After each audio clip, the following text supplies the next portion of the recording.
Hello friends, super magic રસોઈમાં મિત્રો હું આપનું સ્વાગત કરું છું। આજે હું ફૂલવણી ભજીયા લઈને આવી છું મિત્રો।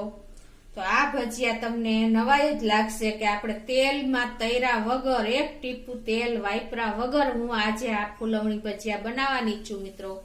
તો તમે છેલ્લે સુધી મારો વિડીયો જોજો અને મિત્રો તમને મારો વિડીયો ગમે તો લાઈક કરજો, શેર કરજો અને સબસ્ક્રાઇબ કરવાનું તો ભૂલતા જ નહીં। તો આપણે ફૂલવણી ભજીયા બનાવવા માટે શું ઇન્ગ્રેડિયન્ટ લીધા ને એ પણ હું તમને બતાવી દઉં। એમાં મેં મેથી લીધી છે, એક કપ આપણે ધાણા ભાજી લીધી છે, 1 ટેબલ સ્પૂન આપણે લીલું લસણ લીધું છે, 1 ટેબલ સ્પૂન લીલા મરચાની કટકી લીધી છે અને 250 ગ્રામ ચણાનો લોટ લીધો છે, જે ઝીણો આપણે ભજીયા બનાવવા માટે આવે છે ઈ। 3 ટેબલ સ્પૂન આપણે રવો લીધો છે, 2 ટેબલ સ્પૂન આપણે ખાંડ લીધી છે, 1 ટેબલ સ્પૂન ધાણા છે, 8 થી 10 મરીના દાણા આખા છે અને સોડા છે, આપણે ખાવાનો સોડા આવે ઈ, હિંગ છે, અજમો છે અને મીઠું છે। તો આટલા ઇન્ગ્રેડિયન્ટ આપણે મિત્રો જોશે, કેમ કે આપણે તેલનો ઉપયોગ કરવાના નથી એટલે તેલ નથી મિત્રો। તો હવે આપણે બનાવવાનું ચાલુ કરશું। તો આપણે મેથી મેં આ સમારીને 3 થી 4 પાણીએ ધોઈ લીધી છે અને મેથીને આપણે આ રીતે જો એકદમ નિતારી નાખવાની, નહીતર જો પાણી રહી જશે ને તો આપણું બેટર એકદમ ઢીલું થઈ જશે, એટલે તમે ખાસ આ નોટ કરજો। એટલે મેં સમારીને 3 થી 4 પાણીએ ધોઈ અને આ રીતે નિતારી લીધી છે મિત્રો। અને ધાણા ભાજી પણ મેં 3 થી 4 પાણીએ ધોઈને અને એકદમ ઝીણી સમારી લીધી છે। તો આ રીતે મેં તૈયાર જ રાખી છે મિત્રો। તમે મેથી હવે આપણે ફૂલવણીમાં જ્યારે બનાવીને ત્યારે ફ્રીજમાં રાખેલ મેથી નથી લેવાની, એકદમ તાજી મેથીનું પોણી હોય ને એ જ આપણે લઈને અને બહારથી જ સમારી લેવાની છે અને ઉપયોગમાં લેવાની છે। તો મેથીમાં શું કરવાનું મિત્રો, તમારે આ રીતે જો એક એક પાન ચૂંટવાના છે। આપણે ફૂલવણી ભજીયા કરીને ત્યારે આ રીતે એક એક પાન, દાંઠલ નથી આવવા દેવાના, આ રીતે તમારે એક એક પાન લઈને અને આ રીતે ચૂંટવાના છે, એટલે તમારી ભજીયામાં ક્યાંય ડંઠલ નહીં આવે ને એકદમ સરસ આપણા ફૂલવણી બનશે। તો મિત્રો બીજું શું કે તમે જ્યારે મેથી લ્યો છો ને ત્યારે જો આવા પાંદ આવે છે, લીટાવાળા પાન તમે જોઈ શકો છો। આ પાન તમારે કાઢી નાખવાના છે, ચૂંટવાના નથી। એનું કારણ એ છે કે જો આ પાન તમે આમ તોડશો ને એટલે અંદર ઈયળનો મૂંડો હોય છે, જે આપણે ખાવામાં ઉપયોગ લેતા નથી, એટલે તમે ખાસ આ નોટ કરજો। આવા પાંદ લીટાવાળા હોય ને, સફેદ લીટાવાળા, એ કાઢી નાખવાના અને કાણાવાળા પાંદ હોય ને એવી મેથી પણ આપણે નથી લેવાની, એટલે ખાસ તમે આ નોટ કરજો મિત્રો। તો હવે આપણે ભજીયા બનાવવાનું ચાલુ કરશું। તો મિત્રો હવે પેલા આપણે છે ને ફૂલવણી ભજીયામાં આપણે જે મસાલો નાખી છે ને એ હું તમને બતાવી દઉં। આમાં 1 ટેબલ સ્પૂન ધાણા છે અને 8 થી 10 મરીના દાણા છે। તો આને આપણે સેજ કકરા વાટી લેશું અને 1/4 ટીસ્પૂન આપણે સેજ અજમો પણ નાખી દેશું આ વાટવામાં। તો આ રીતે આપણે આને સેજ અધકચરા જ વાટવાના છે મિત્રો। જો આ રીતે આપણે અધકચરા અજમો, ધાણા ને મરી ક્રશ કરી લીધા છે। તમારી પાસે ખાયણી દસ્તો હોય તો એ રીતે પણ તમે કરી શકો છો મિત્રો। હવે એમાં આપણે આ જે 250 ગ્રામ લોટ લીધો છે ચણાનો, એ ચાળીને લેવાનો છે। એટલે આપણે કોઈ પણ ચણાની આઈટમ કરીને તો ચાળીને લેવાનો, મેં અત્યારે ચાળી લીધો છે। હવે એમાં આપણે 3 ચમચી જે રવો લીધો છે એ એડ કરી દેશું। 2 ટેબલ સ્પૂન આપણે જે ખાંડ લીધી છે એ નાખી દેશું અને આપણે જે મરચાની કટકી કરી છે એ નાખી દેશું અને આજે આપણે મસાલો ક્રશ કર્યો છે, અધકચરો, મરીને ધાણા ને એ અજમો ને એ નાખી દેશું। 1 ટેબલ સ્પૂન આપણે લસણ લીધું છે એ નાખી દેશું અને 1/4 ટીસ્પૂન જેવી હિંગ નાખી દેશું। હવે આ બધું આપણે એક વખત મિક્સ કરી લેશું બધું આ રીતે,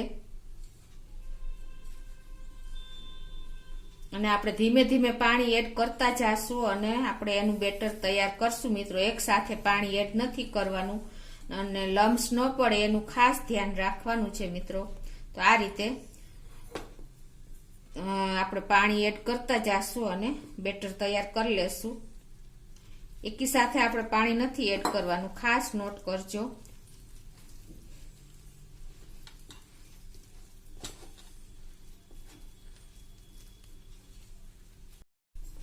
તો મિત્રો જો આ રીતે બેટર ઢીલું ન થાય ને એનું તમારે ખાસ ધ્યાન રાખવાનું છે. અને બેટર પણ આપણે ઢીલું નથી કરવાનું, કારણ કે આપણે વચ્ચે પછી મેથી ને આ ધાણા ભાજી આવશે ને તે પછી આપણને ખ્યાલ આવે કે આપણે કેવું બેટર તૈયાર થયું છે.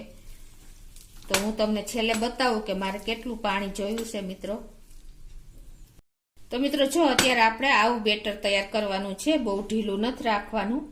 હવે આને આપણે 2 મિનિટ આ રીતે ફીણી લેશું, એટલે આપણું બેટર સરસ ફ્લફી થઈ જાય અને આપણા જે ભજીયા છે એ એકદમ ફૂલવણી ભજીયા એકદમ સરસ સોફ્ટ બને. એટલે આ પ્રોસીજર કરવી ખાસ જરૂરી છે મિત્રો. જો આ રીતે આપણે સરસ ફ્લફી થાય ને ત્યાં સુધી ફીણી લેવાનું છે.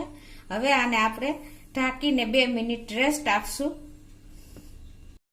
તો મિત્રો જો 2 મિનિટ થઈ ગઈ છે અને આપણું બેટર પણ જો રવો એકદમ પોહી ગયો હોય, કેમ કે 2 મિનિટ એટલે જ આપણે રાખ્યો છે અને ખાંડ પણ સરસ ઓગળી ગઈ હશે. હવે એમાં આપણે આ જે મેથી છે એ મેથી આ નાખી દેશું મિત્રો. હવે તમને ખ્યાલ આવ્યો હશે કે આપણે પાણીનું જો પાણીવાળી મેથી હોય ને તો આપણું બેટર એકદમ ઢીલું થઈ જાય. એટલે ખાસ તમારે એટલે જ મેં તમને કીધું હતું કે આપણે મેથી એકદમ નિતારીને લેવાની, તો જ આપણું બેટરની કન્સિસ્ટન્સી જળવાઈ રહેશે. અને આ 1 ટેબલ સ્પૂન 1 કપ જેટલી આપણે ધાણા ભાજી પણ ઝીણી સમારીને લીધી છે એ નાખી દેશું. હવે આ બધું આપણે મિક્સ કરી લેશું.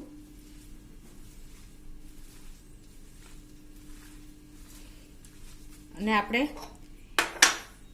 1 ચમચી જેવું આપણે મીઠું નાખી દેશું.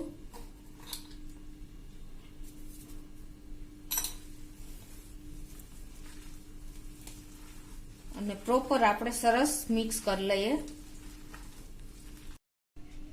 તો મિત્રો જો આપણે આ બધું મિક્સ કર્યું અને આપણે આવું બેટર રાખવાનું છે, બહુ ઢીલું નહીં બહુ પાતળું નહીં. તમે જોઈ શકો છો આપણે ફૂલવણી ભજીયા છે. એટલે હવે આપણે આમાં 1/4 ટીસ્પૂન જેટલો જ આપણે સોડા નાખવાનો છે મિત્રો, વધારે સોડા નથી નાખવાનો. અને એની માથે આપણે એક્ટિવેટ કરવા માટે અડધા લીંબુનો રસ નાખી દેશું.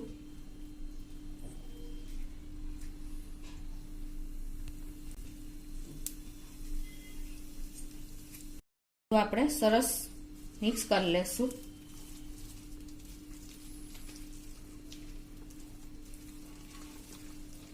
તમે જોઈ શકો છો કે આપણે સોડા નાખ્યા પછી આપણે તરત જ ભજીયાનું બનાવવાનું ચાલુ કરવું પડે. તો હવે આપણે આ રીતે સરસ આપણું બેટર તૈયાર થઈ ગયું છે. તમે જોઈ શકો છો લચક જેવું સોડાના એક્ટિવેટ થયા એટલે. તો મિત્રો જો હવે આપણે આ ફૂલવણી ભજીયાને તરવાના જ નથી, અને આપણે આ જે આપમની લોટ આવે છે ને લોઢી તવો એમાં બનાવવાના છે મિત્રો. આ હેલ્થ કોન્શિયસ માટે આ બેસ્ટ ઓપ્શન છે મિત્રો. તમારે તૈરા વગરના અને એકદમ જે ડાયટ કરતા હોય ને એના માટે પણ બેસ્ટ ઓપ્શન છે. તો હવે આપણે ગેસ ઓન કરીને આ રીતે લોઢી મૂકી દેશું.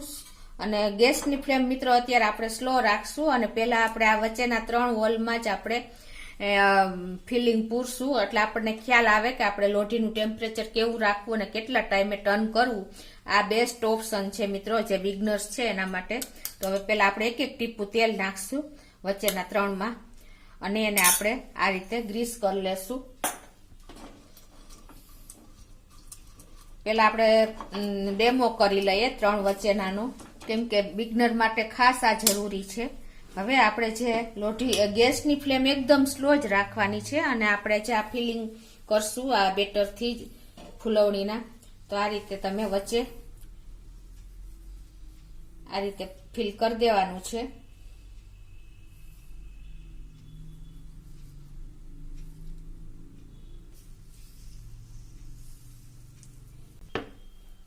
અને હવે એને આપણે 1 મિનિટ માટે ઢાંકી દેવાનું છે અને પછી આપણે ટર્ન કરશું. અને ગેસની ફ્લેમ સ્લો છે મિત્રો. જો 1 મિનિટ થઈ ગઈ છે અને હવે આપણે જોઈ લઈએ. હવે આપણે ઉપર જરા 1 ટીપું તેલ નાખવાનું છે, એટલે આપણે ટર્ન કરી લઈએ. હવે આપણે એને આ રીતે ટર્ન કરી લેશું મિત્રો. તમે જોઈ શકો છો.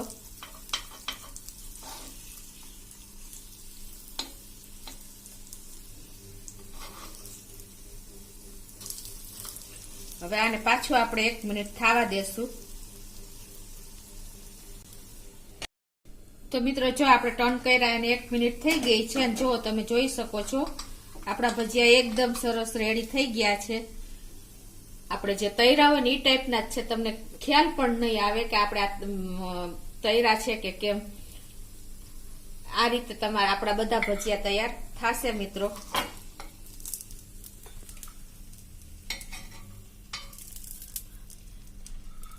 હવે એ જ રીતે હવે મિત્રો આપણે હવે આમાં બધા ઓઇલમાં પાછું ઓઇલ એક ટીપું નાખી દેશું. બહુ નથી નાખવાનું આ રીતે, અને આપણે એને ગ્રીસ કરી લેશું. આ રીતે તમારે ફરતું ઓઇલ ગ્રીસ કરી લેવાનું, એટલે તમારો ક્યાંય બેટર ચોટે નહીં. જોકે વાંધો જ નથી આવતો, પણ તમે આ રીતે કરશો તો વધારે ઈઝી પડશે. હવે આપણે આ બધામાં બેટર ફિલ કરી લેશું ફટાફટ આ રીતે. જો આપણે બધા ફિલ કરી લીધા છે. હવે આને આપણે ગેસની ફ્લેમ સ્લો રાખીને પાછું 1 મિનિટ થવા દેશું. મિત્રો 1 મિનિટ થઈ ગઈ છે અને હવે જોઈ શકો છો હવે આપણે એમાં આ રીતે બધામાં ઉપર એક ટીપું તેલ નાખી દેવાનું છે મિત્રો, એટલે આપણે ભજીયા સ્ટીક ન થાય. આમ તો જો કોઈ પ્રોબ્લેમ આવતો જ નથી, પણ આ રીતે કરશો તો તમને બહુ સરખું પડશે ટર્ન કરવામાં.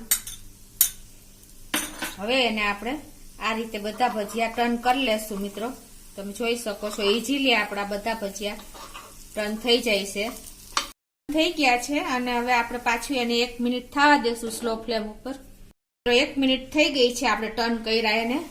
જોઈ લઈએ આપણે. તમે જોઈ શકો છો મિત્રો કે એકદમ સરસ આપણા ભજીયા તૈયાર થયા છે. તમે જોઈ શકો છો કે આપણને ખ્યાલ નહીં આવે કે આ રોસ્ટ કર્યા છે કે આપણે તૈરા છે. તમે કોઈને કહેશો નહીં ને તો ખ્યાલ પણ નહીં આવે. તો આ રીતે આપણે બધા ભજીયા કાઢી લેશું મિત્રો. તો મિત્રો જો આ રીતે હવે આપણે બધા ભજીયા તૈયાર કરી લેશું આપણે અપમ લોઢીમાં. તમે જોઈ શકો છો કે એકદમ સરસ આપણા ભજીયા તૈયાર થાય છે મિત્રો. તો મેં આ રીતે જ બધા ભજીયા તૈયાર કરી લીધા છે. તો મિત્રો જો આપણા ભજીયા હવે રેડી છે. આ રીતે હવે આપણે એને બધા ટર્ન કરી લેશું. તમે જોઈ શકો છો. તો મિત્રો આ રીતે તમે જે ડાયટ કરતા હોય, હેલ્થ કોન્શિયસ હોય, એના માટે આ બેસ્ટ ઓપ્શન છે. અપમમાં આપણે ફૂલવણીના ભજીયા તૈયાર કર્યા છે મિત્રો. તમે ચોક્કસ આ રીતે ટ્રાય કરજો અને મારો વિડીયો ગમે તો લાઈક કરજો, શેર કરજો અને સબસ્ક્રાઇબ કરવાનું ભૂલતા નહીં.